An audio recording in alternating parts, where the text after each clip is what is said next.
Terima kasih Tuhan. Kau sangat baik. Kami sangat mengasihi-Mu. Janji-Mu tak akan pernah gagal dalam hidup kami. Apapun pergumulan kami hari ini, kami tahu kabar baiknya sudah jelas. Bahwa Tuhan bukan hanya peduli dan mampu, tapi Tuhan mau memberikan mujizat itu bagi setiap kami yang percaya kepadamu. Kami tahu ya Tuhan, kasih karunia-Mu, ya Tuhan, cuma-cuma diberikan dalam hidup kami. Karena itu kami terima dengan lapang dada. Kami percaya apapun yang menjadi kesulitan rintangan kami, Tuhan pasti tanggulangi. Karena itu ya Tuhan, ketika kami dengar firman, kami tidak mau beranjak kemana-mana. Kami mau beri hati dan telinga karena kami tahu kami akan terima rema. Karena kami tahu kami akan diubah, karena firman yang menciptakan dunia langit dari yang gak ada jadi ada itu sebentar lagi kami dengar akan menciptakan sesuatu dalam hidup kami. Kami sangat excited, passionate, sangat bergairah untuk menerima benih mujizat-Mu dalam hidup kami. Terima kasih Yesus, we love you, thank you. Terima kasih Bapa, dalam nama Yesus, amin. Beri tepuk tangan bagi Tuhan dulu, jangan duduk. Haleluya. Biasanya kita salam-salaman shalom. Kali ini kita shalomnya gini, shalom. Kanan kiri katakan. Haleluya. Puji Tuhan, silakan duduk. Apa kabar semua? Terakhir kali saya kemari di Pro M, saya khotbah pada waktu pengangkatan pemimpin baru. Di mana? Beliau ini memperlakukan kalian dengan baik kan? Belum dibully ya? Belum dibully berarti belum cinta. Saya dapat kabar yang indah, kabar yang baik dari beberapa orang. Saya rasa appropriate saya sampaikan juga di sini. Ada yang komentar, kami Pro M merasa dibapai. Kami senang sekali dan sebagainya. Praise the Lord. Thank you Pak Yudi. Saya punya kerinduan aja setiap kursinya akan mulai terisi lebih lagi tahun ini. Amin. Pasti, saya yakin bahkan sampai balkon itu nanti diisi. Ya, berikan tepuk tangan untuk Tuhan. Praise the Lord. Hari-hari ini saya merenungkan soal Elia. Saya kagum dengan hamba Tuhan ini. Well, dia gak sempurna. Ada up, ada down-nya. Dia ada berhasil, ada gagalnya. Tapi saya sangat-sangat mengagumi hamba Tuhan ini. Tuhan sebenarnya yang saya kagumi. Tapi saya belajar banyak dari orang ini gimana untuk mengikut Tuhan. Nah, khotbah saya ini banyak soal Elia nanti bulan ini dan bulan depan, khususnya nanti minggu depan saya di pusat juga.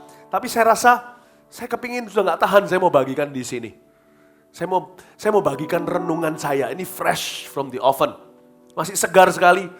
Dan sesuatu yang pernah enggak kalian baca Alkitab berkali-kali, di perikop yang sama waktu baca lagi, rasanya dapat sesuatu yang baru. Rasanya dulu kok gak pernah kepikiran ya. Kok kelewatan ya? Bukan kelewatan. Pewahyuan Tuhan itu akan progresif dalam hidup kita. Ya, saya yakin, saya berdoa agar firman yang saya bagikan ini akan menjadi jawaban bagi kita dan jadi rema, jadi mujizat bagi banyak orang. Mari kita sekarang buka 1 Raja-Raja pasal 17 di kebaktian tadi AOG pukul 4. Saya rencana mau bagi 6 ayat. Berakhir sampai kebaktiannya overtime bukan khotbahnya. Dan khotbahnya sampai akhir pun saya hanya bisa selesaikan 1 ayat. 1 khotbah full 1 ayat. Betul-betul siap-siap untuk menyelam dengan Tuhan ya. Katakan kanan kirinya sih, tahan nafas, kita mau nyelam. Ngomong yang lebih sungguh-sungguh dong. Tahan nafas, kita mau menyelam. Haleluya. Wow. Kita lihat pasal 17 ayat 1 sampai 6 kita baca bersama-sama dulu. Nanti saya akan usahakan selesai 5 ayat itu di sini. Elia di tepi sungai Kerit. 1, 2, 3 kita baca bersama. 2, 3. Lalu berkatalah Elia, orang Tisbe, dari Tisbe Gilead, kepada Ahab, demi Tuhan yang hidup, Allah Israel yang kulayani, sesungguhnya tidak akan ada embun atau hujan pada tahun-tahun ini, kecuali kalau kukatakan. Kemudian datanglah firman Tuhan kepadanya, pergilah dari sini, berjalanlah ke timur dan bersembunyilah di tepi sungai Kerit, di sebelah timur sungai Yordan. Engkau dapat minum dari sungai itu, dan burung-burung gagak telah kuperintahkan untuk memberi engkau makan di sana. Lalu ia pergi, dan ia melakukan seperti firman Tuhan. Ia pergi dan diam di tepi sungai Kerit, di sebelah timur sungai Yordan. Pada waktu pagi dan petang, burung-burung gagak membawa roti dan daging kepadanya, dan ia minum dari sungai itu. Katakan amin. Coba kita lihat ayat 1 dulu. Lalu berkatalah Elia orang Tisbe dan dari Tisbe Gilead kepada kepada Ahab, demi Tuhan yang hidup, Allah Israel yang kulayani, sesungguhnya tidak akan ada embun atau hujan pada tahun-tahun ini kecuali kalau aku katakan. Lalu ayat 2, pendek sekali ayat itu, bunyinya demikian. Kemudian datanglah firman Tuhan kepadanya. Nah, firman Tuhan itu diberikan pada anak Tuhan berupa janji dan perintah. Dan firman itu bertahap progresif, saudara. Ayat 2 tidak ada kalau tidak ada ayat pertama. Seperti reklama apa itu? Kalau tidak mau yang itu, ini dulu. Ayat 2 itu transisional. Kemudian, next. Kalau kita lagi ada tayangan atau slide, PowerPoint, next, perintah pengkhotbah kepada multimedia. Next, tapi jangan perhatikan next-nya, meskipun next-nya indah. Ayat 2 kalau kita belum baca, kita sudah baca ayat 3 sampai ke bawah. Ayat kedua itu adalah firman untuk memberkati Elia. That's the word for his provision. Persediaan Allah. Kamu pergilah ke sana, kuberi makan dan minum. Tapi perintah itu diberikan nomor 2. Kalau Anda mau menghargai apa next-nya apa, Anda harus memperhatikan before-nya. Perintah Allah yang pertama sudah terlebih dahulu dilakukan oleh Elia. Elia diberitahu untuk menghadap Ahab, raja yang sangat evil, yang sangat jahat. Elia diberitahu bahwa untuk menyampaikan sebuah firman, bahwa tidak akan ada embun atau hujan pada tahun-tahun ke depan, kecuali kalau ia katakan. Suruh menampakkan dirilah kepada si Ahab. Muncul, itu penuh resiko, karena Ahab itu tidak pandang bulu. Dia punya istri, Jezebel, itu yang jahat sekali. Istrinya itu memang terkenal bunuhi para pendeta, para nabi zaman itu. Hobinya hunting, tapi yang dia hunting bukan babi hutan. Yang dia hunting adalah nabi-nabi Tuhan. Mungkin Jezebel itu begitu jahatnya. Mereka gak hanya mati biasa, disiksa. Seperti pemburu-pemburu yang memburu bukan untuk dagingnya, bukan untuk dimakan, tapi untuk kebanggaan. Lalu kepala rusa. Kepala apa ditempel di temboknya. Siapa tahu kepala pendeta itu ditempel semuanya di tembok begitu setelah dipenggal. Mengerikan. Perintah pertama menyusahkan. Pergi, show yourself to Ahab. Tampilkan dirimu kepada Ahab. Dia harus keluar dari zona nyaman. Kenapa ya Tuhan kalau memberkati kita itu selalu kita diuji dulu. Abraham contohnya, sebelum dapat Ishak dapat Yakub, seterusnya jadi bangsa Israel sekarang. Mesias pun lahir dari sana. Disuruh pergi ke sebuah tempat yang jauh. Orang tua loh itu udah cepek usianya. Suruh naik gunung mendaki, kita aja ngos-ngosan. Lalu sudah capek-capek gak ada upah, suruh bunuh anaknya. Suruh persembahkan kepada Allah. Baru setelah itu firman berkata, kamu akan jadi bapak bangsa-bangsa. Karena aku tahu hatimu di mana. Bukan pada anakmu itu, tapi pada aku. Kenapa ya? Kita kepinginnya itu, ku percaya akan janjimu. Terus, tak saya suka lagu itu. Judulnya Relung.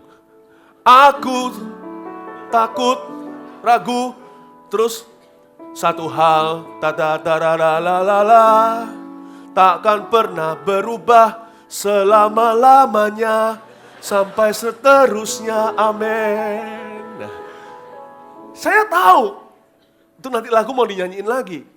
Janji Tuhan kadang-kadang didahului dengan sesuatu yang tidak nyaman. Sebelum penggenapan. Abraham dapat janji dulu, lalu ujian, lalu penggenapan. Elia dapat janji provision, persediaan. Ajaib loh, dia dikasih makan supranatural oleh Tuhan. Tapi sebelumnya, keluar dari zona nyaman. Keluar di sana, dari zona nyamanmu, supaya kamu merasa agak tidak aman, agar kamu percaya pada Tuhan. Kenapa? Karena Roma 5 mengatakan, untuk seseorang menerima penggenapan janji, jalan masuknya cuma iman. Dan iman harus diuji dengan perbuatan. Saya ngerti. Saya jadi ngerti the spiritual law of God. Hukum rohani Allah seperti gravitasi. Kalian gak mau lompat dari gunung tinggi, dari gedung tinggi, kalian pasti mati. Tuhan juga punya spiritual law, hukum rohani. Tabur tuai contohnya. Tapi untuk sebuah mujizat, Tuhan tidak minta kita bayar harga.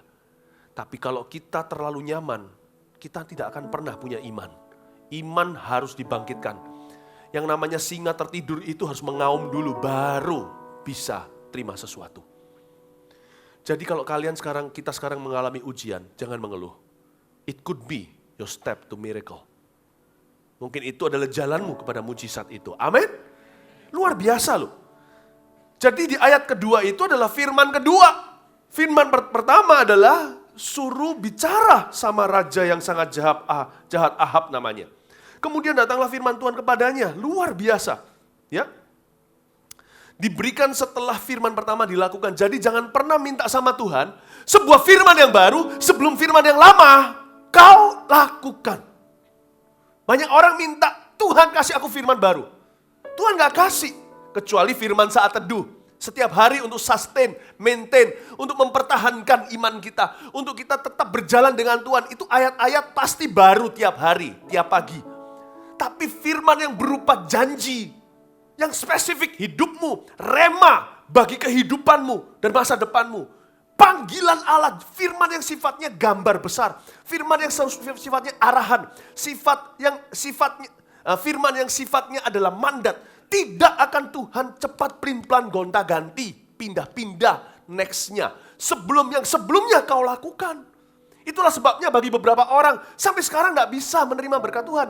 Karena firman pertama suruh orang itu ngampuni sesamanya aja. Satu orang di dalam hidupnya yang dia sampai sekarang masih kepahitan. Gak bisa. Sebelum kau ampuni, there will never be a blessing flowing into your life.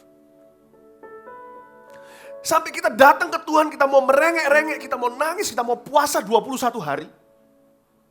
Kita minta firman baru, Tuhan tidak akan bicara kecuali firman saat teduh. Tak akan ada mandat baru.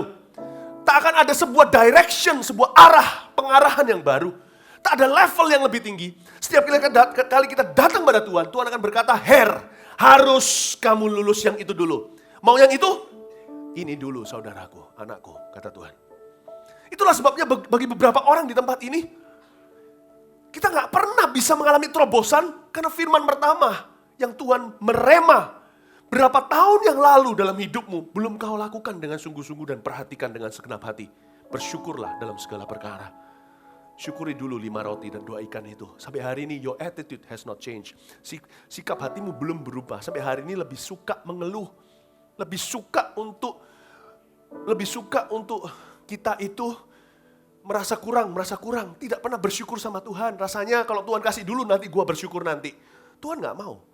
Tuhan diajak tarik tambang gitu, Tuhan gak akan kalah. Tuhan bilang sebelum kamu bersyukur, maka tidak akan gempa penjaramu. Kamu tidak akan keluar dari sana. Bahkan bukan cuma selamat, kamu juga bisa menyelamatkan orang lain, memenangkan jiwa. Kamu tidak akan.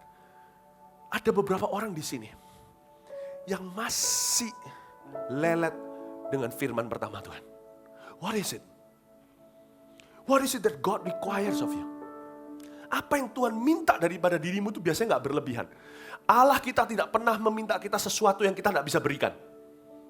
Dia selalu meminta sesuatu kepada kita, bukan untuk dirinya, untuk supaya kita beriman kepadanya, selalu sesuatu yang kita sudah punya. Ketika dia mau memberkati 5.000 orang, dia minta 5 roti 2 ikan, makanan siang seseorang. Ketika dia minta sesuatu, ketika dia minta Ishak pun dari siapa? Sarah melahirkannya waktu umur sudah mendekati 100. Kalau Tuhan meminta sesuatu dari hidupmu, itu dari awalnya sudah punyanya dia, bukan hanya perpuluhan. Segala sesuatu yang kita bisa berikan, itu sudah punya Tuhan. Dan kita bisa memilikinya, karena Tuhan sudah terlebih dahulu memberikan. Kalau kita berikan, seolah-olah, padahal itu semuanya mengembalikan. Jadi saya yakin di sini ada. Tuhan itu bukan berarti Tuhan itu gini loh, selalu minta sesuatu. Enggak. Setiap orang Tuhan mintanya beda. Kepada orang kaya itu, yang masih muda, Tuhan minta seluruh hartanya. Tapi itu jangan digembar-gemborkan. Itu cuma satu cerita dalam sekian cerita di dalam kitab Injil. Jadi banyak orang-orang yang punya duit, takut ke gereja. Kiranya nanti kalau ikut Tuhan diminta kekayaannya, jangan GR. Itu cuma satu cerita. Nggak tentu Anda seberuntung itu. Tapi kepada yang lain, Tuhan minta hal yang berbeda. Kepada hal yang lain, Tuhan minta sesuatu yang berbeda sesuai dengan kebutuhannya. Jadi saya mau beritahu di sini, ada orang-orang, ini suara profetik yang saya sampaikan. Antara Anda dengan mujizat yang besar yang Tuhan sudah sediakan in your life. Cuma ada satu penghalang, firman pertama yang tidak kau lakukan. Di sini saya beritahu, Roh Kudus sampaikan kepada Anda, aku tetap minta yang itu. Apa yang ku katakan padamu anakku 3 bulan yang lalu, jangan lari dari itu, aku mau itu. Bagi beberapa orang lebih lama lagi, sudah disimpan di kulkas, sudah sekian, sudah sampai basi. Tuhan bilang, apa yang aku katakan padamu 7 tahun yang lalu, I still want that. You have to forgive your brother, lest you will have no peace in your life. Aku ingin engkau mengampuni saudaramu, kalau tidak, tak akan ada damai sejahtera dalam hidupmu. Amin. Yang jodoh juga sama. Kenapa sampai sekarang saya jodoh, saya ini tetap jadi jomblo ngenes? Kenapa? Mungkin loh ya, antara Anda dengan terima jodoh itu, Anda harus belajar terima diri Anda dulu. Sehingga Anda tidak perlu menawarkan diri kayak gitu. Belajar untuk terima dulu fakta bahwa Anda bahagia dengan Tuhan saja. Sebelum bergembira hatimu, Tuhan tidak akan memberikan apa yang diinginkan oleh hatimu. Bergembiralah karena Tuhan. Selama Anda merasa aku harus punya jodoh dulu baru bahagia, Anda menjadikan jodoh itu menjadi Tuhanmu dan bukan Tuhan kasihnya cukup bagiku. Ketika Anda tenang dan berkata, Tuhan kau cukup bagiku, Tuhan akan kirimkan Hawa itu datang menuju kepadamu. Atau Tuhan akan kirimkan Adam untuk menjemputmu. Some people have not done God's first word. Dan kita mau firman Tuhan yang ketiga, karena masalah manusia di sini. Manusia itu selalu mau lihat outcome-nya, hasil akhirnya baru melangkah. Ya Tuhan, full timer, jadi full timer aja. Saya nggak berkata ini semua orang yang jadi full timer loh ya. Tapi saya sendiri sebagai orang yang paling key, yang paling kunci, yang paling seringkali dipakai Tuhan vokal untuk membuat orang dari sekuler ke full time. Itu banyak buah saya di situ yang terbukti. Itu selalu satu, saya selalu kecentok dengan pikiran manusia. Nanti kalau aku full time, gimana? Saya nggak seberuntung itu. Waktu saya dapat beasiswa, saya dibayari, ditawarin uang oleh pemerintah, oleh kuliah. Waktu Tuhan panggil saya, Philip, tak ada yang lebih indah dalam hidup ini selain jadi hambaku. Saya lepas semua. Dalam cerita kebangunan rohani yang ada di Asia, ada seorang tokoh yang sangat luar biasa namanya John Sung. Pulang dari Amerika, dia belajar, dia orang yang cum laude, yang pinter, jenius, kerja kelas. Perjalanan naik kapal, bukan kapal terbang, di perairan. Di laut dia buang ijazahnya. Aku anggap sampah karena panggilan. Saya nggak ajarkan Anda lakukan itu, kalau Anda tidak dipanggil Anda konyol mati.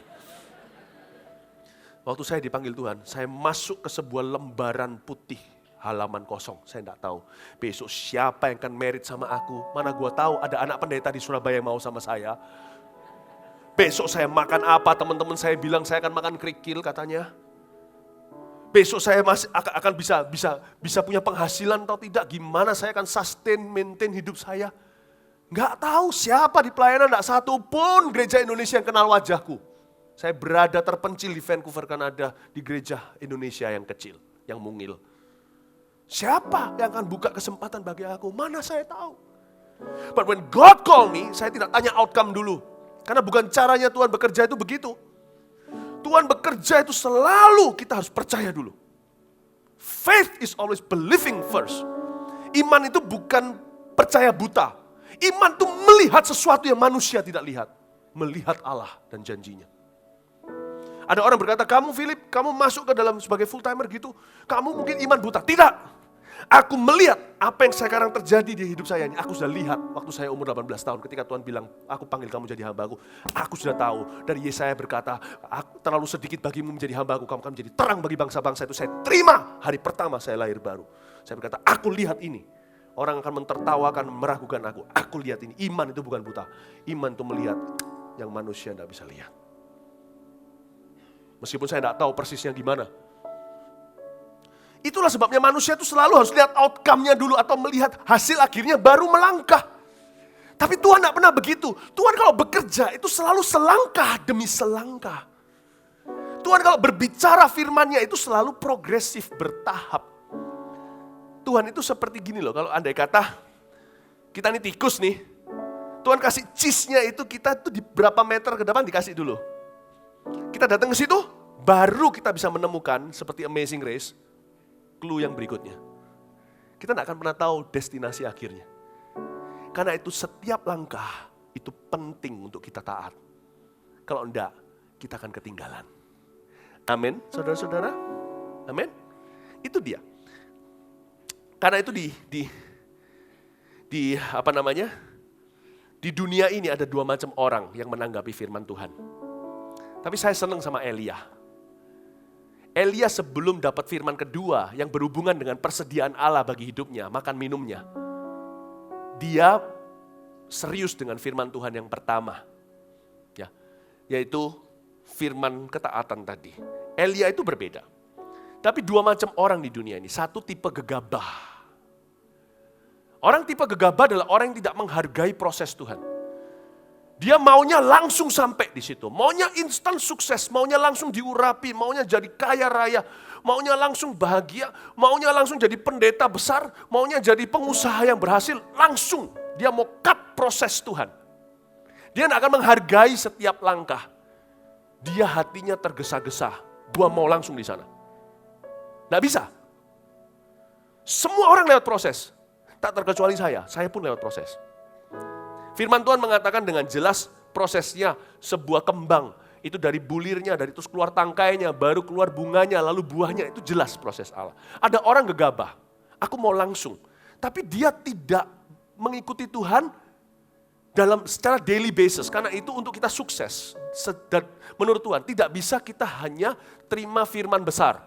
Ketika Tuhan berbicara kepada kita, kamu akan menjadi orang yang katakan secara pekerjaanmu akan jadi besar dan sebagainya. Ya kita terima dengan iman. Tapi kita juga perlu ikut Tuhan setiap hari, setiap langkah.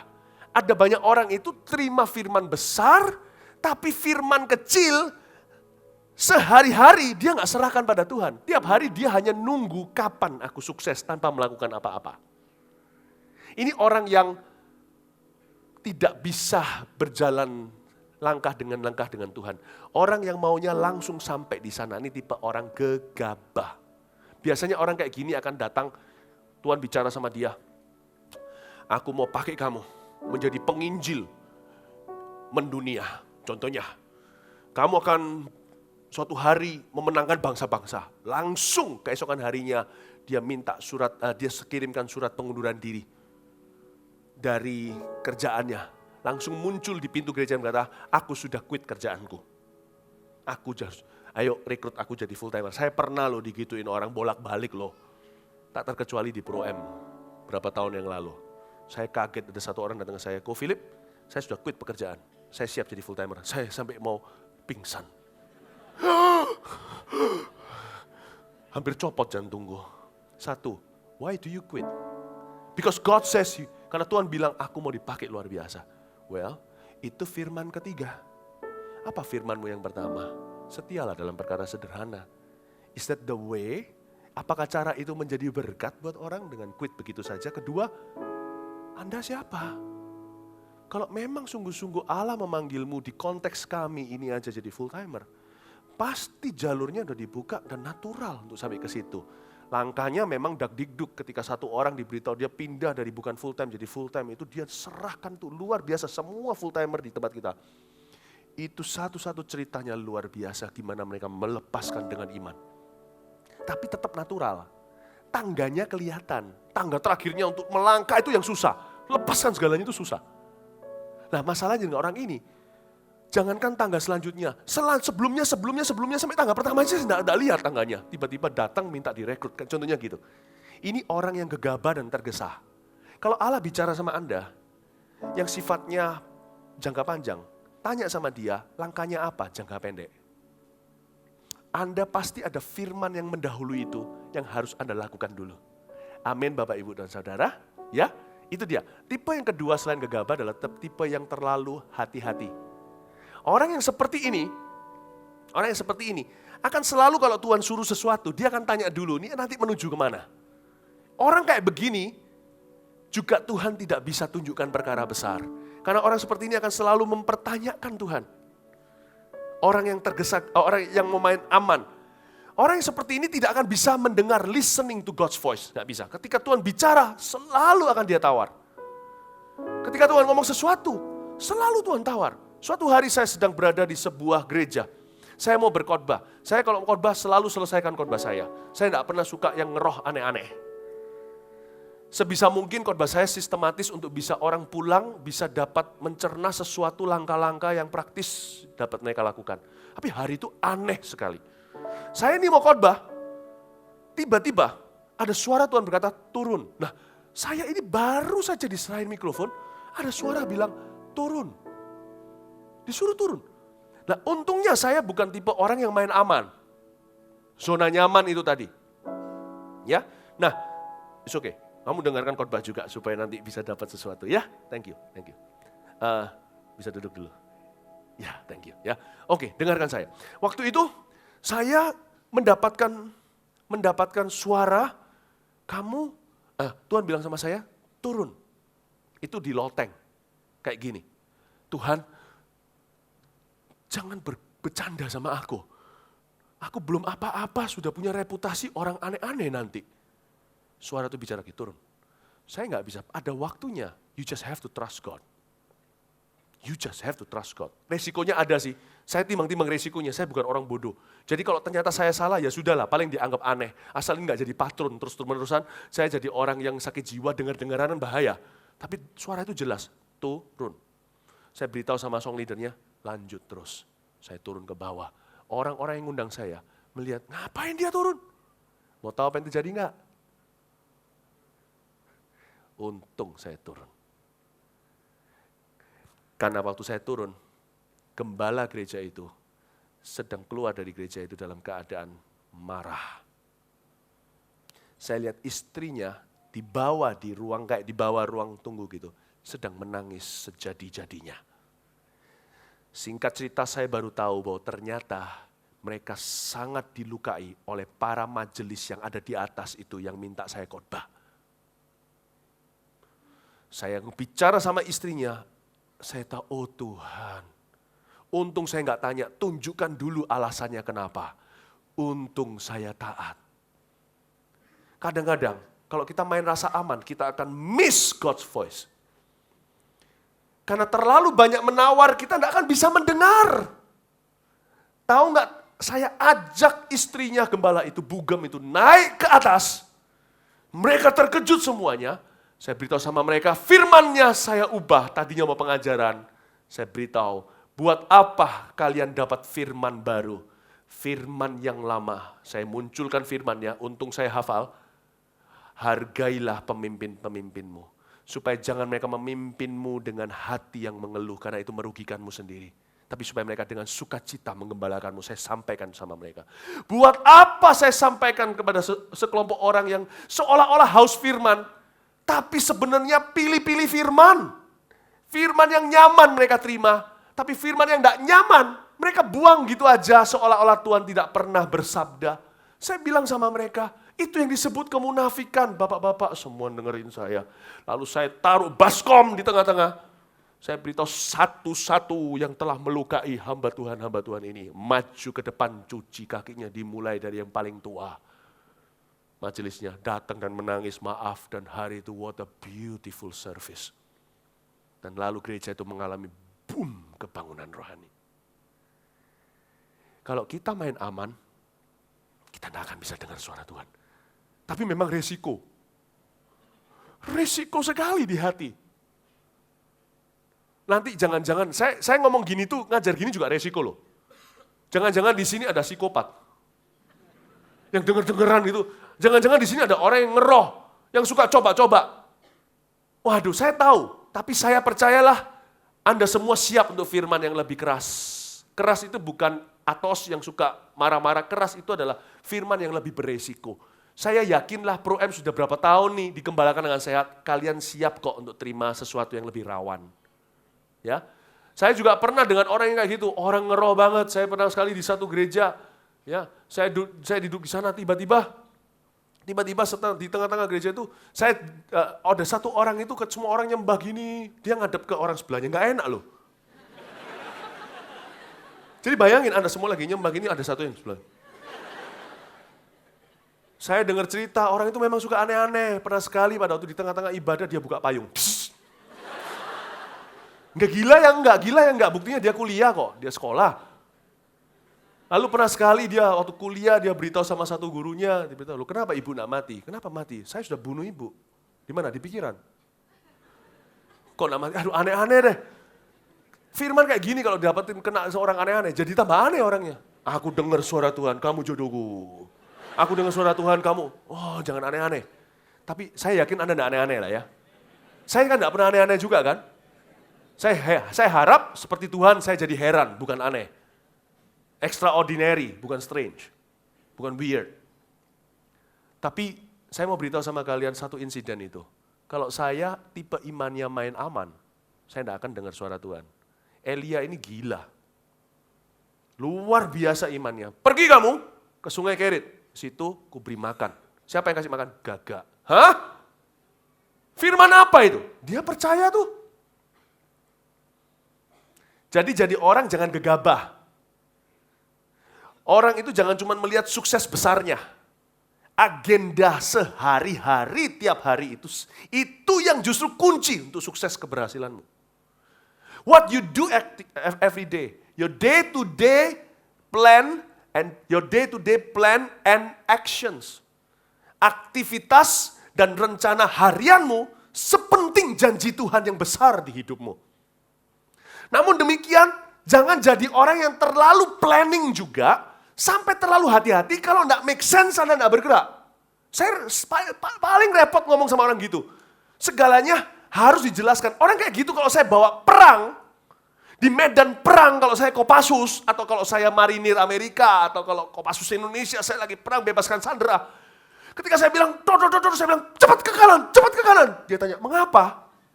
"Saya ditembak saudara, dor." Ketika saya bilang,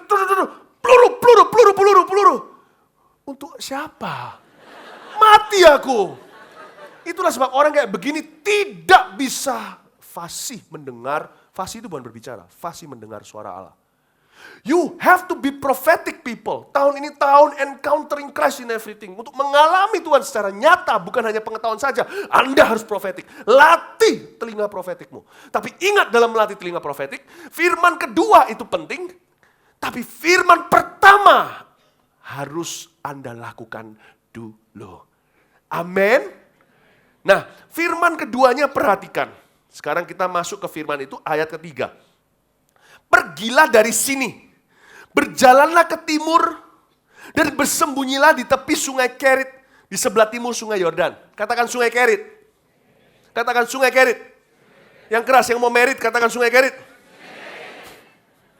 Puji Tuhan ya. Yang sudah merit ngapain keras-keras? Mau merit lagi dah. Oke, "Engkau dapat minum dari sungai itu, dan burung-burung gagak telah kuperintahkan untuk memberi makan engkau di sana." Katakan sungai Kerit. Katakan di sana. Katakan sungai Kerit.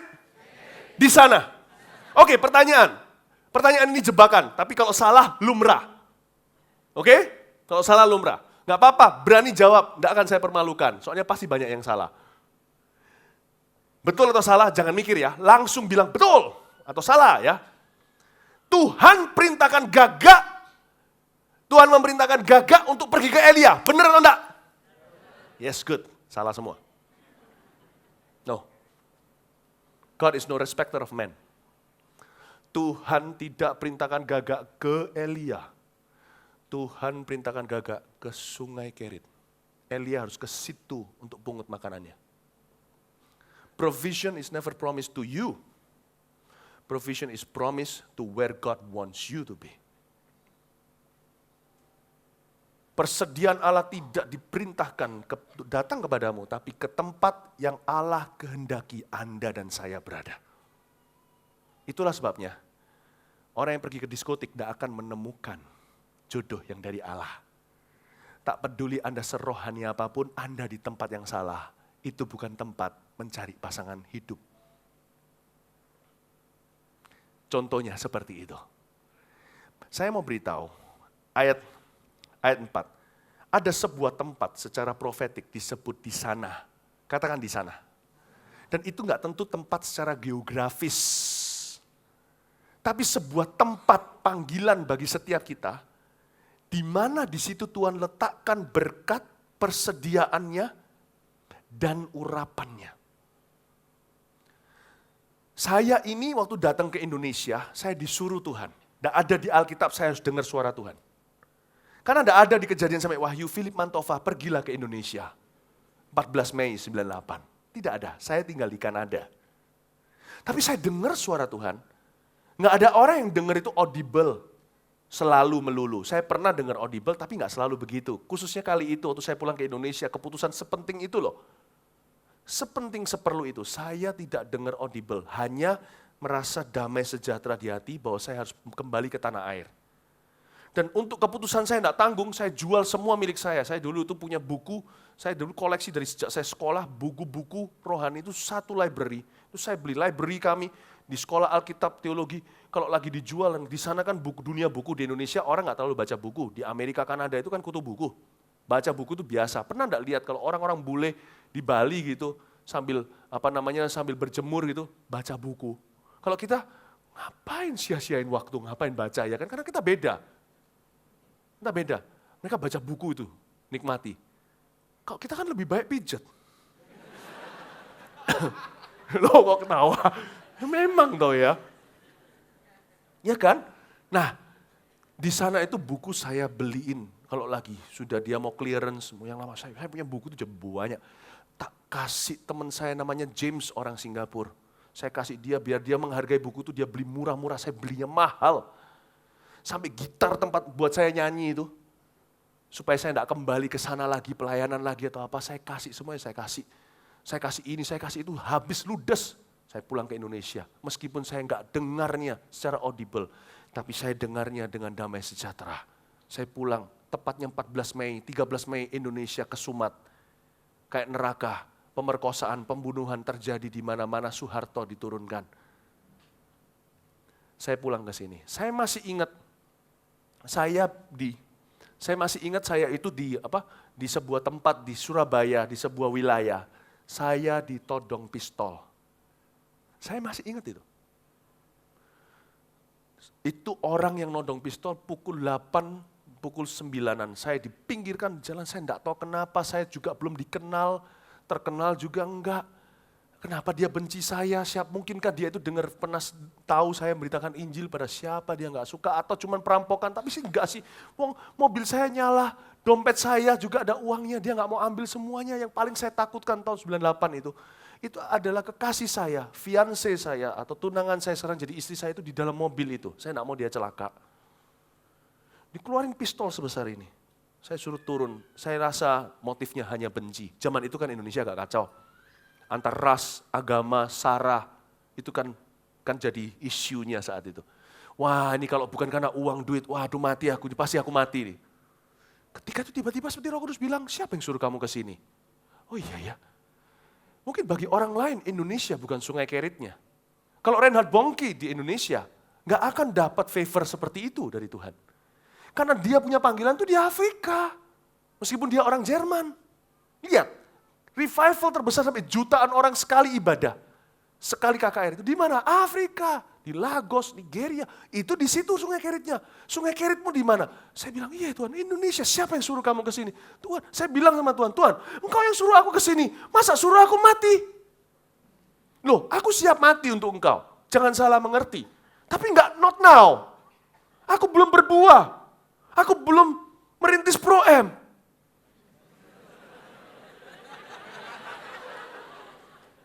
Belum.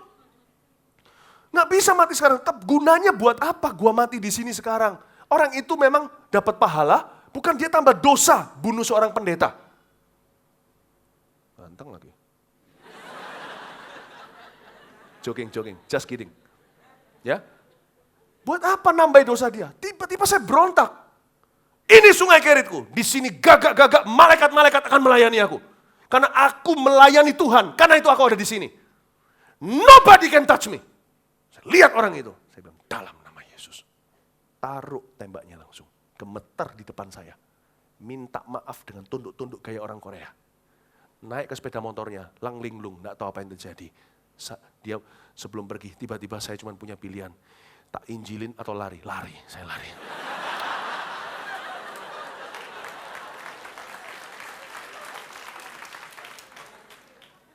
Bukan karena saya sakti. Because I was at the center of God's will. Bukan hanya di Indonesia. Apa yang saya lakukan di sini, itulah sebabnya.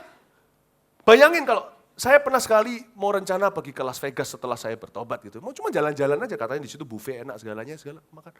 Tiba-tiba ada suara yang lucu sekali berkata gini, kalau sampai kamu mati di Las Vegas, Tuhan akan tanya, loh kok rohmu kuterima dari Las Vegas, kamu ngapain di sana? Kalau saya ditodong itu di Amerika, mungkin beda cerita loh, Dor mungkin. Karena saya Yunus, disuruh ke Niniwe, saya pergi ke arah berlawanan. There is no protection, hanya ada angin taufan. Tapi dia ke Niniwe, bertobat satu negara. Ke situ dimakan sama ikan. Bukan Yunusnya yang hebat. Tapi apakah dia berada di sungai Keritnya, di mana Allah perintahkan untuk dia lakukan sesuatu. Apakah kita melakukan kehendaknya? Apakah kita berada di tempat yang Allah kehendaki? Mengapa berkat tidak mengalir dalam kehidupan kita? Because maybe you're not where God wants you to be. You're not where God wants you to be. Tapi mungkin terlalu too early. Kita memulai pekerjaan, belum ada berkat, gonta-ganti pekerjaan. Ada orang yang suka gitu, suka nyoba. Kalau dapat rintangan, tantangan, fighting spiritnya kurang, lalu tiba-tiba langsung ambil konklusi, Tuhan tidak menghendaki kamu di sini. Karena itu berdoalah sebelum mengambil sebuah langkah, hati-hatilah, terimalah nasihat. Amsal berkata, banyak nasihat, kita bisa berhasil. Itulah sebabnya penting untuk kita dapat nasihat. Di luar zona nyaman kita. Kalau kita dapat nasihat dari sesama sebaya, biasanya kita dapat nasihat yang nyaman dan mengenakan. Karena mereka merasakan yang sama dengan kita. Itulah sebabnya anak ABG suka nasihat anak ABG. Soal pacaran. Ayo sikat kapan lagi? Ya. Karena sama-sama hatinya berada di dalam level yang sama. Sama-sama merasakan hal yang sama. Tapi kalau betul mau berhasil, nasihat harus keluar dari zona nyaman. Kadang-kadang kita perlu dengarkan nasihat mereka yang lebih matang. Mungkin tidak terlalu enak, tapi mereka bisa jadi benar. Karena mereka lebih memahami situasi itu. Karena itu kalau kita memulai pekerjaan atau apa gitu, cari kehendak Tuhan. Lebih dari 2 dan 3, orang yang bisa dipercaya, ajak doa. Sekali masuk terima rintangan, sikat saudara, jangan gampang menyerah. Jangan gampang menyerah. Tapi ada orang tertentu yang sudah berusaha dan kita tahu bahwa dia di dalam di hal yang salah. Ada satu orang ngomong sama saya seperti ini, aku habis semuanya. Aku masuk ke saham, padahal sudah doa loh. Saya bilang, gak perlu orang doa untuk tahu. Saham itu kamu gak akan bisa menang sama dengan kasino. Gak akan bisa menang. Gak akan bisa menang. Kenapa? Ketika harganya naik, kita gak akan jual. Kita tunggu, mungkin bisa naik lagi. Kita baru sadar untuk lepas pada waktu turun. Waktu turun, kita sudah gak terima, udah gak kamguan. Tunggu dulu siapa tahu naik. Jadi gak bisa menang, itu permainan hati. Hatimu tak akan pernah menang jikalau masuknya sudah serakah. Saya beritahu, jangan salahkan Tuhan. Dia bilang, kenapa Tuhan izinkan aku terjadi kebangkrutan? Tuhan tidak izinkan. Kamu gegabah. That's not where God wants you to be. You lost it all. You lost it all. Ada satu orang, saya pernah ketemu satu orang, tiba-tiba dia berkata, dia ini ceritanya dari konflik nih, dalam pelayanan sebelumnya itu orang gak bisa dibentuk. Orang ini gak bisa dibentuk.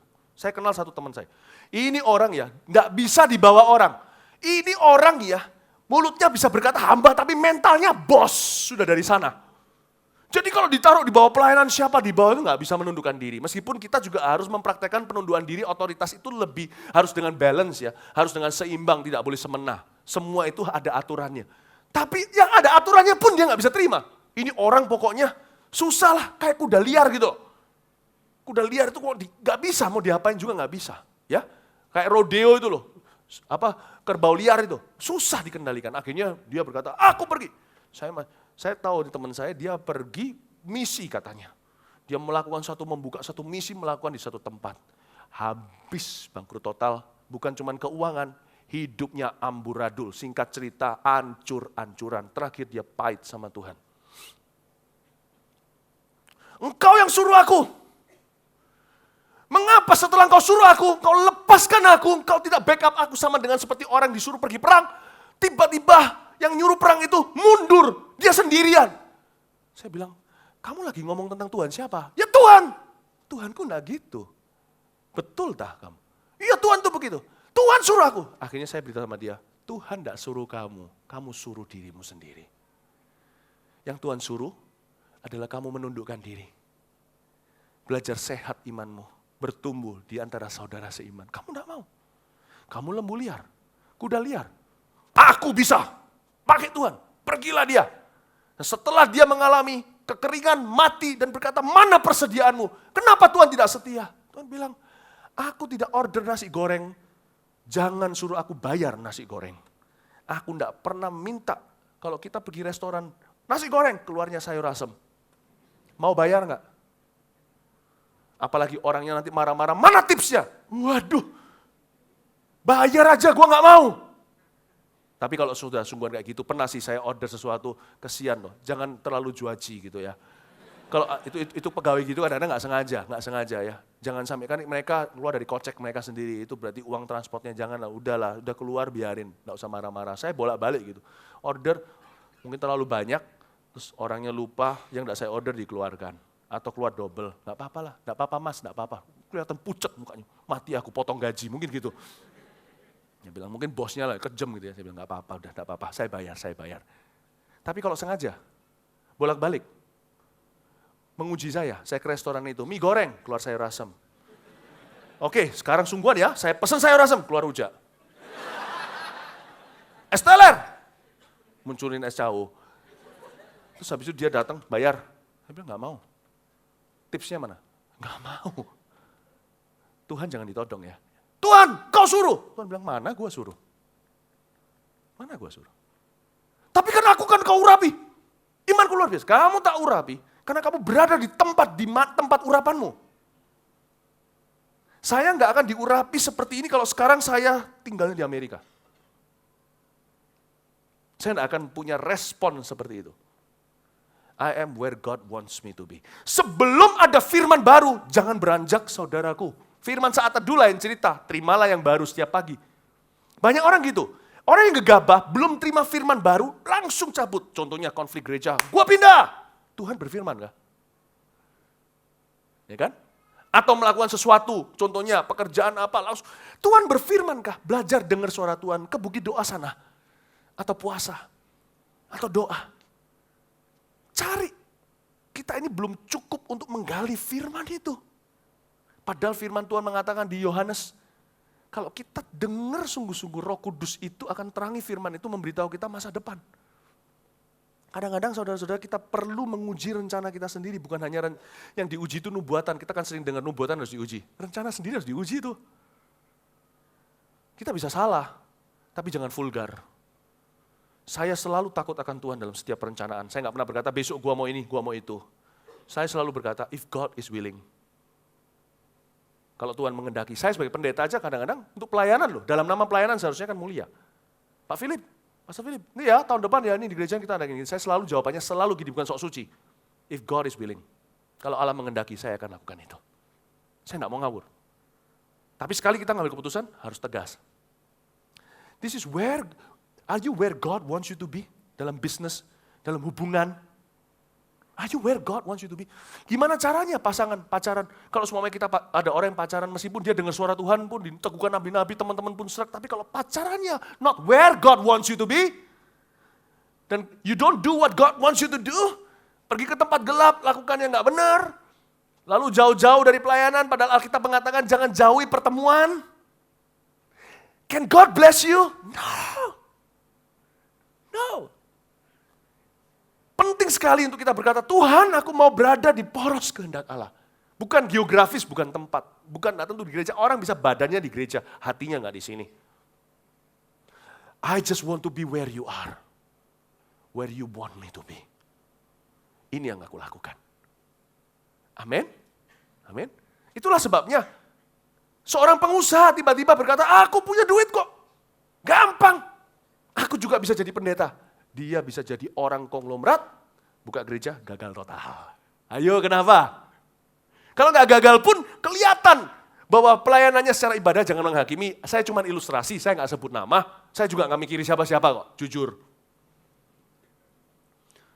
Kenapa ya? Ada pengusaha contohnya gitu ya, dia betul-betul diberkati. Wah, luar biasa, gampang loannya, kembalinya cepat, sale-nya mujarab, ajaib, luar biasa. Tapi jadi pendeta dia kelihatan secara lahiriah, kelihatan dikasih yang terbaik, ini itu, kasih semuanya. Pokoknya yang duit bisa belilah, tapi tidak ada movementnya. Tidak ada spirituality. Hei pengusaha, dengar. Sana bisa berhasil bisnis, nggak tentu bisa gereja. Because that's not where God wants you to be. Bukan itu tempat yang Tuhan kehendaki, seperti Raja Israel.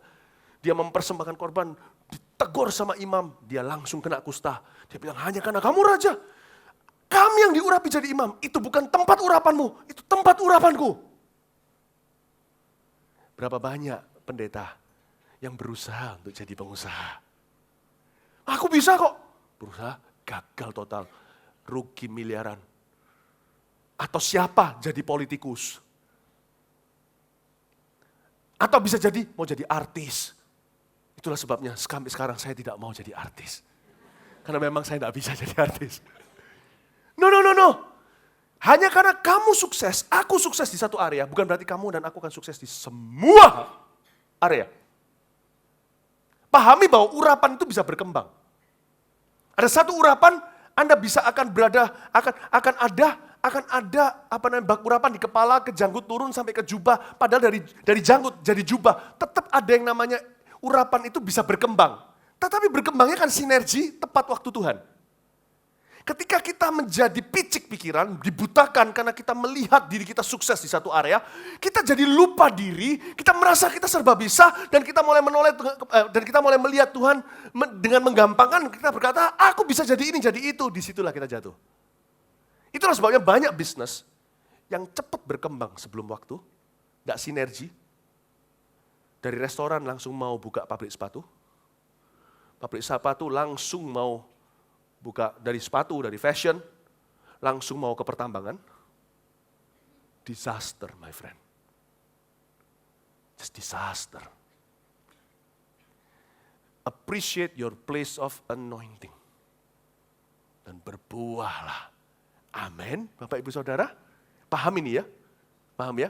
Nah, itulah sebabnya pada satu waktu di Indonesia tiba-tiba banyak para hamba Tuhan yang mau jadi politikus, wakil rakyat segalanya itu. Saya sudah beritahu sama Pak Sam, kita bicara-bicara, tidak akan jadi. Hanya karena kita bisa mengumpulkan ribuan orang, jangan kira tiba-tiba kita bisa pemilu dan menang. Pemilihan, pilkada, pemilu, ya, dan sebagainya. If you're not called, don't try. Amin.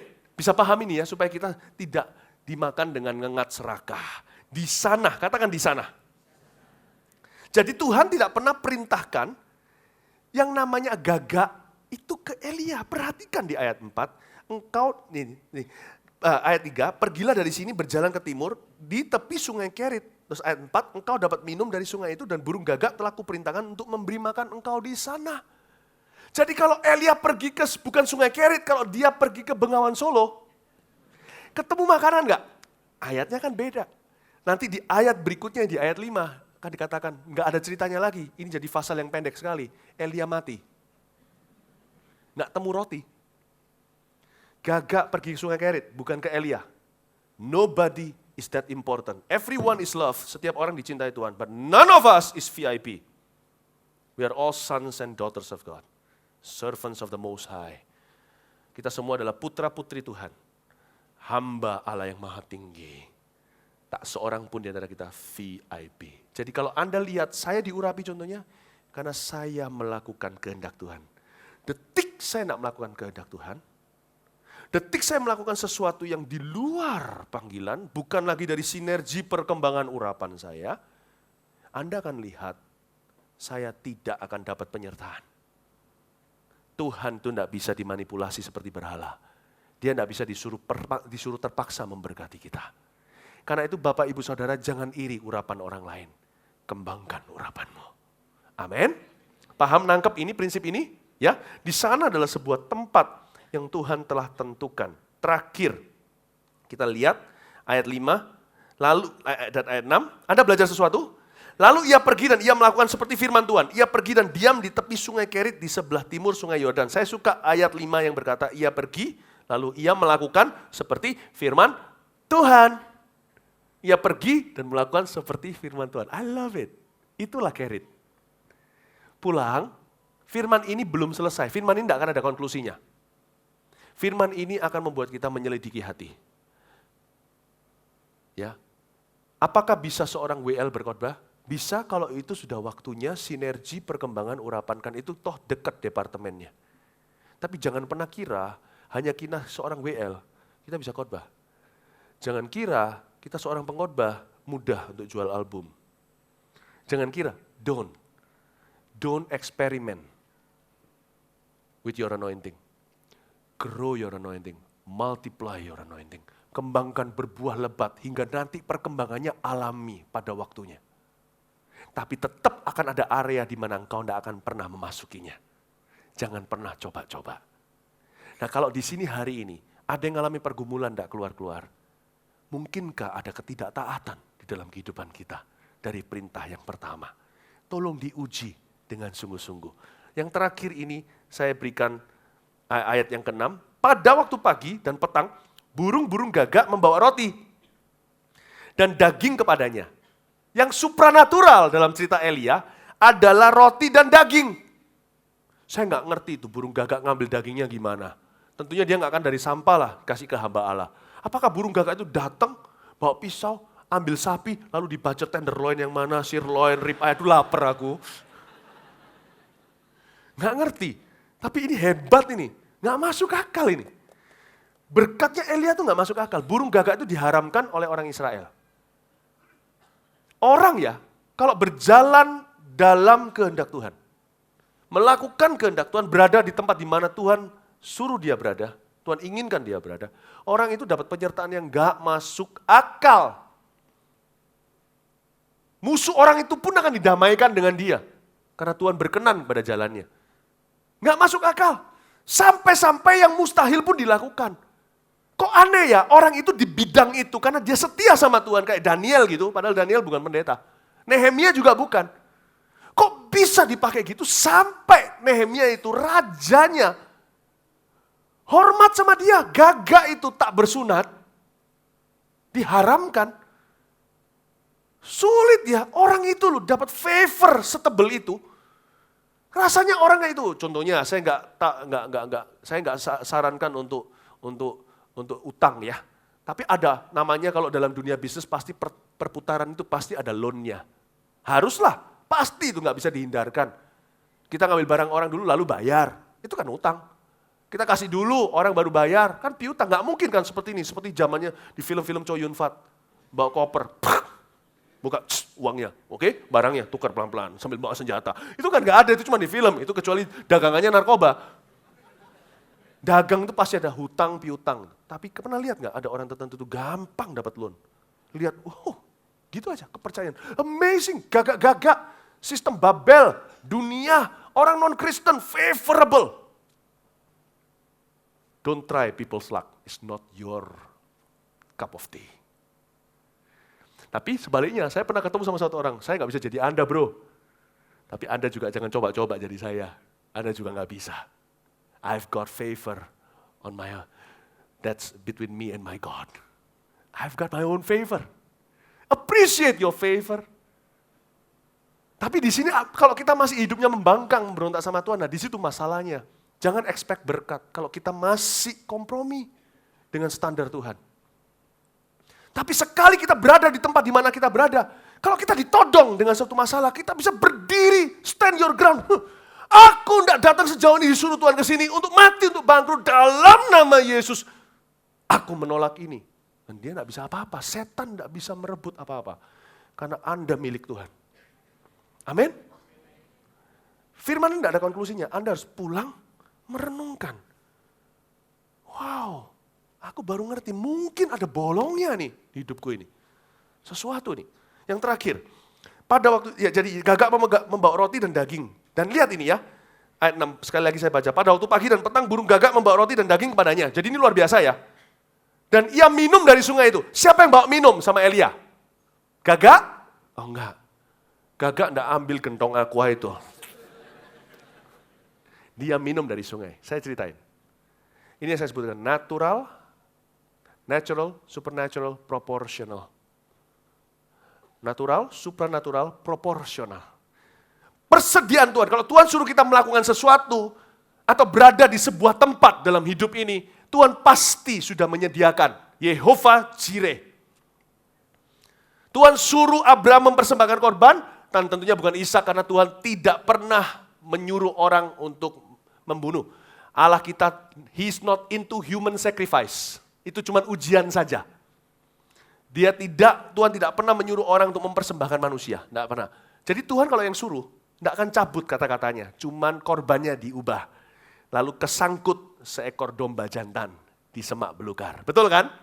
Yehovah Jireh, Allah yang menyediakan. Nah, cuman kita perlu tahu sekarang, persediaan Allah itu enggak semuanya supranatural. Persediaan Allah itu selalu supranatural dan natural. Bodohlah orang yang hanya hidup dari persediaan supranatural, yang hidup 100% dari persediaan supranatural Tuhan.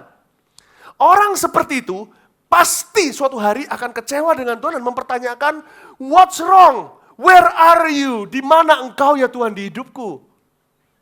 Karena dia pasti akan miss atau kelewatan yang namanya persediaan Tuhan yang alami. Elia minum air dari sungai itu yang sudah ada berabad-abad sebelum dia ke situ, sungai Kerit itu. Bisa lihat nggak? Tapi demikian juga bodohlah orang yang hidup 100% dari persediaan alami Tuhan. Yang nggak percaya mujizat, ada orang yang kayak gitu, just don't believe in miracles. Nggak mungkin, saya sudah nyanyi, I believe in miracles, saya percaya. Kalau orang yang hanya melihat persediaan natural Tuhan, orang itu suatu hari akan kecewa dengan dirinya. Karena dia akan berkata, dia akan terlalu banyak menekankan pada keberhasilan performanya. Semuanya akan ditolak ukur dari dirinya. Dan kalau dia nggak mampu, dan yang mana manusia itu selalu nggak sempurna, pasti ada waktunya nggak mampu, dia akan kecewa dengan dirinya, dan dia akan menyalahkan dirinya, seolah-olah nggak ada Tuhan yang membantu. Ya, karena itu penting sekali untuk kita menghargai persediaan Tuhan yang natural maupun yang supranatural. Dan untuk mensyukuri. Banyak orang hari ini sudah dikasih Tuhan berkat supranatural. Tapi naturalnya nggak jalan. Mandek saudara. Bayangin kalau Elia duduk di situ bersila, tiba-tiba datang wagyu, dia makan, lalu dia berkata, mana minumnya? Dia buta. Bukan buta, dia bisa melihat, tapi nggak bisa menyadari bahwa air di depannya itu adalah persediaan Tuhan, itu ciptaan Tuhan. Kalau dia nggak minum, tunggu. Dia pasti akan mati kehausan. Nggak makan 40 hari. Nggak minum cuma 3 hari, kita mulai kelihatan dehidrasi mati. 7 hari kita meninggal dunia. Dia pasti mati. Dan dia di sorga ditanyai sama Tuhan, ngomong sama Tuhan, kenapa engkau nggak kirim minuman? Tuhan pasti begini, nggak mungkin begini, tapi ini hanya bayangan, cuma imajinasi aja. Tuhan pasti ketak dia. Gimana sih lu? Apa Tuhan? Lah air di depanmu itu, tinggal kamu bikin cidok. Mikir dong. Gini, disaring, dibersihin, minum. Aku mati konyol. Iya konyol. Karena kamu hanya mau hidup dari supranaturalku. Banyak orang didoakan tumpang tangan oleh pendeta. Baca firman saat teduh, pergi ke bisnisnya doakan. Tapi nggak pernah beresin urusan rumah tangga. Urusan bisnisnya di dalam internnya amburadul. Pernikahannya juga sama dan sebagainya. Saya kasih contoh aja, dengan ini saya selesai. Pemain keyboard yang cantik siapa namanya? Thank you ya. Thank you, silakan maju ke sini sekarang ya. Nah, saya kasih cerita ya beberapa ya. Secara supranatural natural. Dalam pelayanan saya agak ekstrim. Tak ceritain ya. Saya mendapat mimpi nih, saya itu mendapatkan training untuk pelayanan kelepasan itu lewat cara supranatural. Bukan sekolah Alkitab teologi saya, sekolah Alkitab saya dulu bukan karismatik. Jadi aneh kok bisa saya jadi karismatik, itu nggak tahu. Saya dalam mimpi melihat seekor anjing. Ini mimpi 4 hari berturut-turut. Setiap malam episode berikutnya, jadi betul-betul Tuhan juga punya sinetron. Saya melihat anjing itu jalan di depan saya, jadi saya kayak di depan TV gitu, saya berdiri, dia jalan. Tuhan bilang, apapun yang kamu katakan, dia akan nurut sama kamu. Kalau kamu tidak ragu. Saya bilang, berhenti! Anjingnya berhenti. Berdiri! Dia berdiri. Suruh gulung-gulung, dia mau. Saya kerjain tuh anjing. Bangunlah, keesokan harinya kucing. Saya bilang sama Tuhan di mimpi itu awal-awal, nggak mungkin kucing. Saya dulu punya anjing dan kucing bersamaan, Poppy dan Mickey namanya. Anjing Cocker Spaniel, kucing saya kucing besar, mereka berdua sama-sama. Kucing saya mati dulu karena kucing saya makani makanannya anjing itu, jadi saya ginjal mati. Rakus tuh kucing, itu Garfield bener. Bersamaan tuh anjing sama kucing, jadi tidak ada yang mustahil. Nah, saya bilang, tapi Tuhan, Poppy saya bisa latih, Mickey nggak bisa. Tuhan bilang, itulah kamu harus belajar punya iman yang supranatural. Baik Tuhan. Terus di mimpi itu nyata gitu, feeling saya ikut semua. Kucing itu jalan, benar Tuhan, benar. Berhenti, kucing itu berhenti. Dia enggak, karena dia kucing. Berdiri, dia berdiri. Kucing itu enggak nurut. Enggak bisa dilatih. Guling-guling, dia guling-guling. Wow, bangun. Keesokan harinya saya lihat orang kesurupan, orang yang sama. Wah, dia bilang, kamu siapa? Saya tanya, kamu siapa? Aku Legion. Wah, saya takut Tuhan, Legion itu 6.000. Lajing Tuhan. Tuhan bilang, ada aku lebih dari itu. Kamu bilang apa aja, dia akan nurut. Saya bilang, ketika dia mau lawan saya, dia mau cabik saya bilang, berhenti, terikat. Dia, senang saya, nurut Tuhan. Sekarang suruh apa Tuhan? Ya suruh keluar lah. Saya mau ajak mainan, gak boleh itu. Keluar, keluar. Keesokan harinya, malam keempat. Orang yang sama, lu kok lu kesurupan lagi?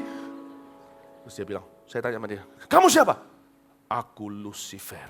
Waduh, raja setan. Ini bukan Lakjeng yang punya seluruh tentaranya. Tuhan bilang, apa bedanya? Iya ya, suruh apa aja. Dia mau cakar saya bilang, terikat. Persis itu. Terus habis itu nggak usah diketak, saya tahu. Keluar, saya keluar. Saya tanya keluar, bangun saya. Keesokan harinya, tiba-tiba kumpul di sebuah ruang ibadah. 100 orang kumpul. Bukan ruang ibadah. Suatu hari saya berdiri di depan 100 orang kesurupan semua. Bersamaan kesurupan. Wah, itu di sebuah kota, kesurupan semua. Nah itu kalau mereka, itu kesurupan bukan dibuat-buat. Itu kelihatan sekali satu orang perempuan itu suaranya itu bisa seperti special effect 6 suara jadi satu dan pria semua. Itu nggak mungkin. Anda kecuali Anda magician gimana nggak tahu, nggak mungkin, nggak bisa itu. Dan itu seratusan, kurang lebih 100, anggaplah 100. Mereka mau, kalau itu semua pada lari lepas ke seluruh kota, saya akhirnya akan ditangkap. Dikiranya sekte sesat apa? Padahal bukan salah saya. Saya cuma di depan mereka gitu aja, mereka rasakan urapan, tiba-tiba mereka kelepasan. Manifestasi, waduh Tuhan apa yang harus kulakukan? Kami cuma ada berapa ya, 1, 2, 3, paling nggak sampai 5, ya taruhlah 5 orang. Saya bingung apa yang harus lakukan. Tuhan tiba-tiba saya ingat, tenang, kamu ingat mimpi itu. Kamu sudah kulatih kan, kamu sudah wisuda, ini sertifikatnya. Perintahkan. Jadi mereka semua berdiri, wah, kayak zombie gitu semuanya, ngeri mata dan balik gitu. Dan akhirnya saya perintahkan, duduk! Wih, kayak jemaat. Nurut, berak duduk semua. Duduk di lantai. Wah, tapi gak bisa berdiri, kakinya tuh lumpuh. Terus apa Tuhan? Ingat mimpi itu? Suruh keluar. Iya. Dalam satu kata dan dalam satu nama. Tidak perlu bertele-tele sama aku. Aku sudah dilatih sama Tuhan. Dalam nama Yesus, keluar. Anda tidak pernah dengar teriakan sekeras itu. Itu semua itu 100. Di antaranya ada anak-anak dari dukun terbesar kota itu. Atau salah satu dukun terbesar Indonesia saat itu sebelum meninggal dunia. Ngeri, merinding. Tapi untungnya mereka nggak lari, yang saya patahkan kakinya dulu. Dan suruh nurut, kalau daripada saya bilang suruh keluar, tapi mereka semua lari nabrak tembok gimana? Suruh duduk dulu, tenang dulu. Keluar kan, kecuali satu. Ketika keluar, wah semuanya, satu berdiri, loh kok bisa? Saya mulai tertuduh. Kalau gitu kan mulai tertuduh. Lari ke saya kan secara supranatural sudah tidak ada celah. Datang dan pukul saya. Pap, pap, pap, pap, pap. Cewek. Ini kalau cowok kok pukul balik. Nggak boleh nggak ya. Pukul. Langsung saya perintahkan. Saya sempat saya tertuduh, ragu. Bayangin, apa gua kurang puasa, ya kan? Apakah saya ini ada dosa atau apa? Saya bilang, duduk dalam nama Yesus, tambah keras. Cakar-cakar, cakar-cakar. Dalam nama Yesus tuh, diam. Wah, tambah keras. Oh, enggak nurut ya, aku ngomong apa enggak nurut? Tuhan, tiba-tiba ada ayat. Jenis ini tidak dapat diusir kecuali doa dan puasa. Iya, loh enggak, aku udah puasa kok. Apa salahnya? Saya tertuduh, tiba-tiba salah satu dari tim saya berdiri. Cewek. Berdiri. Duduk kamu, gak usah pura-pura. Aku sama kamu sama-sama cewek, aku tahu trikmu.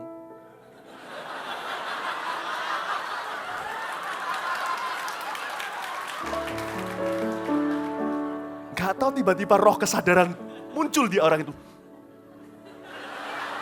Duduk. Saya gigit jari. Wow. Nggak semua diselesaikan secara supranatural. Saya tahu terbukti keesokan harinya orang itu ajak saya kencan.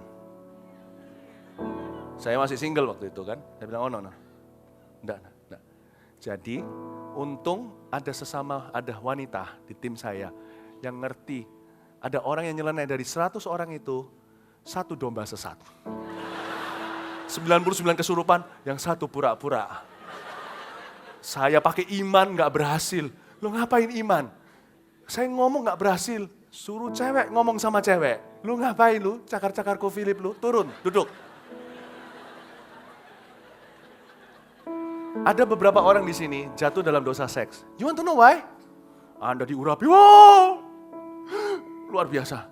Dijamah Tuhan, diurapi, rebah, basah, lidah, segalanya berat, pergi, langsung jatuh. Why? Supranaturalnya no problem. Ada satu hal yang natural namanya kamar. Untuk masuk perlu visa, jangan ke sana. Tak peduli kalau Anda Smith Wigglesworth, Rasul Paulus sekalipun. Anda masuk ke situ, tidak ada orang yang tahu apa yang terjadi di sana. Anggaplah tembok kamar dan pintu terkunci itu adalah perlindungan natural Allah bagi Anda. Don't get in. Bisa paham ini? Satu cerita lagi saya selesai ya, boleh? Lalu setelah itu minggu depannya lawatan Tuhan terjadi. Saya bangun setengah 5 pagi, jam 4. Saya selesai pelayanan jam 1, kelepasan doang. Dan itu selama 4 hari. Suara saya habis. Saya minum air, saya masih ingat, saya ambil berdoa. Tuhan keluarkan suara saya, keluar suaranya, luar biasa. Suara kan gak bisa apa-apa, saya gak bisa pijitin atau apa, gak bisa. Sudah selesai 4 hari, kaki saya bengkak. Bengkak. Saya 4 hari itu berdiri gini terus.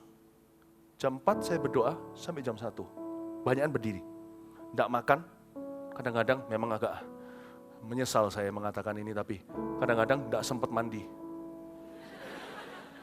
Kelepasannya itu ngeri-ngeri, luar biasa. Orang datang itu, kelepasan itu ratusan. Saya gak selesai di sebuah kota. Bengkak, saya berdoa, saya masih ingat hari keempat, saya berdoa, dalam nama Yesus, kempes! Enggak kempes! Ya sudah, kelepasan dulu, sambil bengkak kakinya. Papa mama saya dengar apa yang terjadi, datang ke kota itu. Nginep di sebuah hotel di sana, saya dipanggil, dipaksa, papa mama, saya enggak bisa datang. Kaki saya diangkat di atas bantal gini, langsung kempes. I thank God for parents. Saya pakai cara supernatural. Kaki saya itu baru kempes, kalau dinaikkan. Dan papa mama saya bisa lihat solusinya sederhana. Gak perlu iman memindahkan gunung. Cuman perlu sedikit tenaga mengangkat kaki dan beberapa bantal. Sometimes we get sick. Not because God has not protected us supernaturally. But because we don't watch what we eat. Kadang-kadang kita sakit. Bukan karena Tuhan tidak melindungi kita secara supranatural. Tapi dalam dunia alami, kita ceroboh sembarangan. Amin, Bapak Ibu Saudara. Saya berdoa agar Anda pulang bisa mengerti yang natural apa yang harus Anda kelola. Semoga hidup Anda semakin diberkati. Ada hal-hal tertentu yang natural yang Anda lakukan, yang akan ada berkat supranatural di atasnya. Tapi ada hal-hal tertentu yang alami, tetap Anda perlu lakukan, sekalipun Allah bekerja secara ajaib. Saya berdoa supaya Allah memberimu hikmat untuk menaruh segala sesuatu di hidupmu tepat pada tempat dan waktunya. Beri tepuk tangan untuk Tuhan, mari kita semua bangkit berdiri. Praise the Lord. Terima kasih Tuhan. Nyanyikan lagu Relung tadi. Yes. Lebih dari Let's sing this song as a closing. penjaga, mengharap fajar pagi, segenap asaku dan relung hati berharap padamu. Walau ku tak dapat melihat jalanmu, namun ku memilih untuk percaya penuh padamu, Yesus. Mari kita angkat tangan kita dan wajah kita katakan sama-sama. Ku percaya akan janjimu, tak sedetik pun aku ragu. Satu hal ku tahu, bahwa janjimu tak akan pernah lekang oleh waktu. Pasti digenapi.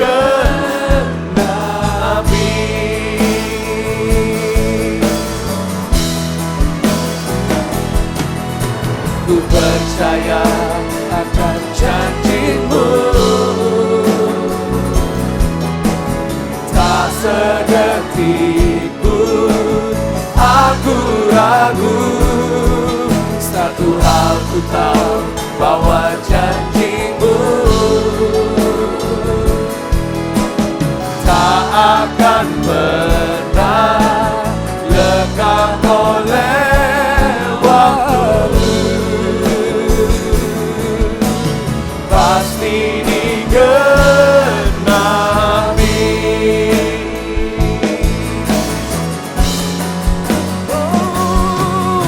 Ku percaya akan janjimu, tak sedetik pun aku ragu. Satu hal ku tahu, bahwa janjimu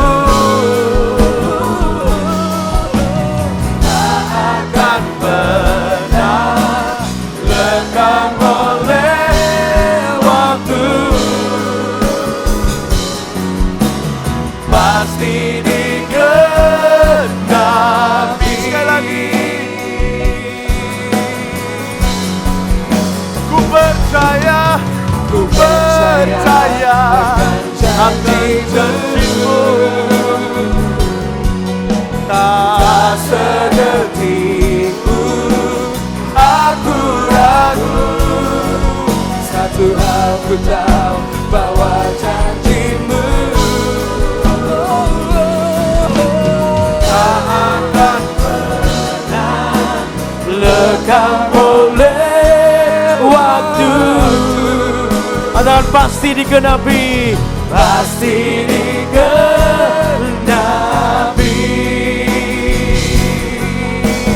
Pasti digenapi.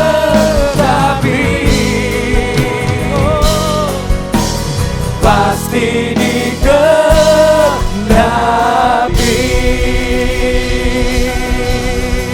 Mari kita beri tepuk tangan buat Allah yang besar. Katakan haleluya.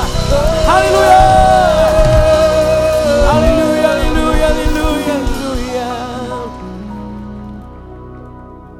Mari kita mulai bawa firman ini sebagai perkataannya di hidup kita. Mari kita melihat tempat di mana Tuhan mau kita ada di situ. Jangan takut, jangan ragu sebab Allah menyertai kita. Allah yang besar bersama dengan kita. Karena itu lihatlah Tuhan telah membukakan jalan bagimu. Milikilah hati yang mudah diajar, mudah dibentuk oleh Tuhan. Tiap langkah kakimu ketika Anda memiliki hati yang mudah dituntun oleh Tuhan, maka itu adalah langkah keberhasilanmu. Karena itu jemaat Pro M yang sangat dikasih Tuhan. Mari kita simpan perkataan Tuhan ini di hati kita. Temukan kehendaknya. Beranilah hidup bagi Tuhan. Maka kau akan melihat keberhasilan menyertaimu. Mari semua angkat tanganmu. Oh ramata karabata karalamata kara. Shikara ramata karalamarama. Mari kita serahkan hidup kita kepada Tuhan. Oh rata kararamata karalabo shikana ramata karalamara. Oh ria ramata karalamata karalamo shikana ramata karalamara. Jesus kiralamata karalamata karalamata. Shikana ramata karalamata. Terima kasih ya Tuhan, kami tahu Engkau Allah yang menyertai kami, yang menuntun kami. Karena itu kami boleh belajar untuk melihat sebuah penyertaan-Mu di hidup kami ya Tuhan. Dan biar kami boleh berani untuk melangkah bersama dengan Engkau. Dengan hal yang natural dan supranatural yang daripadamu. Itu yang membuat kami tahu untuk kami boleh berhikmat berjalan bersama dengan Tuhan. Dan kami tahu ketika Kau menuntun kami, maka keberhasilan menyertai kami. Jemaat yang dikasih Tuhan, angkat kedua tanganmu. Terimalah berkat daripada Allah yang menyertaimu di segala jalanmu. Dan ketika nama Yesus dipermuliakan, nama Yesus ditinggikan, maka dibuatlah hidupmu menjadi berhasil. Supaya kehidupanmu diubahkan daripada hal yang jahat kepada hal yang terang, yang ajaib. Supaya nama Tuhan dipermuliakan. Mulai hari ini sampai selama-lamanya. Yang percaya diberkati oleh Tuhan, katakan sama-sama. Amin.